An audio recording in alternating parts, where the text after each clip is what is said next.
Hi everybody, Stephanie with Vitality Health Solutions here, and I thought I'd do a quick video to talk about how to easily add one ingredient to turn anything into a superfood, and that is milk thistle seed.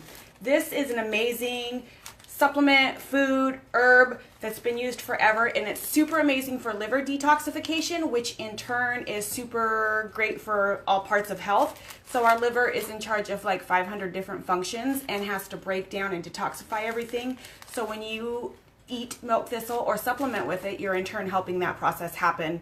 And also it's good, it has a lot of anti-cancer properties, it lowers cholesterol, it's been clinically shown to help with diabetes. I mean, I could go on and on. So one thing I do, you could buy this pre-ground, but I buy it in the bulk section like this, and I like to buy it in the seed form because then I put it in my coffee grinder.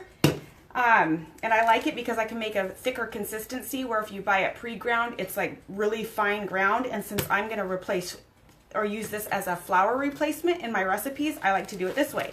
So I buy it, I just put it in my coffee grinder, grind it up for a second, and then it turns into this fine powder, as you can see. So this is a way to, in turn, use flour replacements. It's low carb, it's super healthy. Usually if I'm doing this, I mix it with other kinds of flours depending on the recipe. And so since I was going to talk about milk thistle seed and make flour out of it, I thought I'd just go ahead and utilize it and make a recipe. So I posted yesterday about my favorite new zucchini bread, and so I'm going to go ahead and make that. So in this bowl, you can see I have 2.5 cups of flour, and like I said, you could use almond flour and use all almond flour. I choose to mix mine because I want to add in my milk thistle seed as flour.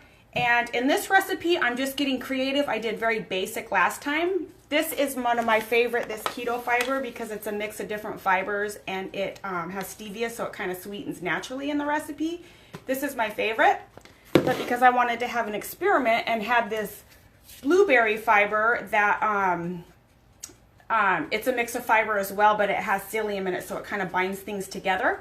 But I thought I would try this and make like a blueberry zucchini bread. So you don't have to do that. You could just use almond flour, just use coconut flour, flax meal, whatever you want to use. You could use your typical wheat flour too, but I wouldn't suggest it. So I've got my 2.5 cups of flour. I've got 1 teaspoon of Himalayan sea salt, 1.5 teaspoons of baking powder. I've got a teaspoon of Ceylon cinnamon. This is also really complementary to the milk thistle seed because this also is really good for blood sugar regulation and has a lot of health benefits. But Ceylon cinnamon is the one you want. Half a teaspoon of ginger. And all my stuff is just in bags because I buy everything in the bulk because it's really cost effective, and then I can buy a little bit and keep it very fresh.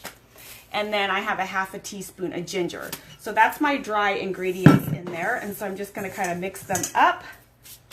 Then I'm going to add in my 3 eggs beaten.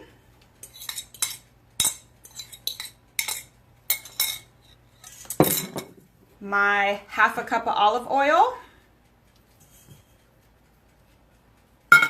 And then here I've got my 1 cup of shredded zucchini. And you want to make sure to wring the water out of this the best you can. I didn't do that the first time, and I had to add a lot of cook time, but it did come out very super moist and yummy, so ended up being good. But you want to wring out the water. So then all you do is mix your ingredients together. And so if an optional thing that is really good that I did last time is you could take a half cup of chopped walnuts, because then when you put your bread in the pan, you could top it with the chopped walnuts if you like nuts. So you could have like a nut-crusted zucchini bread. And so also in this recipe, you could, at this point, you could add a cup of erythritol if you were wanted like a sweeter bread. But like I said, I'm not doing that in my recipe because my fibers are already sweetened. This recipe also calls for a half a teaspoon of vanilla, but I'm opting out of that because, so you can see from the fiber sticking in there that it's going to bind really well. Anyway, I've got berry flavored stevia drops. You could use vanilla flavored stevia drops, or you could just add in the vanilla and then use your sugar or sugar replacement. Obviously, if you wanted to make it a ketogenic bread, it would need to be a sugar replacement, but you would add that in as well. And that's pretty much it. I got my gloves on because I just gonna put my hands in it and spread it out. And this is in a coconut oil greased pan. And at this point, you would put your chopped nuts in there, and then you just bake it for an hour at 350. And so this is part of the fun part about being a nutritionist is, yeah, the recipe calls for 1 cup or 2.5 cups of regular flour and your basics. But this is where I like to really experiment, add my personality, try different things. Some of them are complete failures. The textures are weird. Just remember, depending on the flour replacement that you use, like if you use flax meal or coconut flour, you're gonna need to add more liquid or add some kind of liquid because it just cooks differently.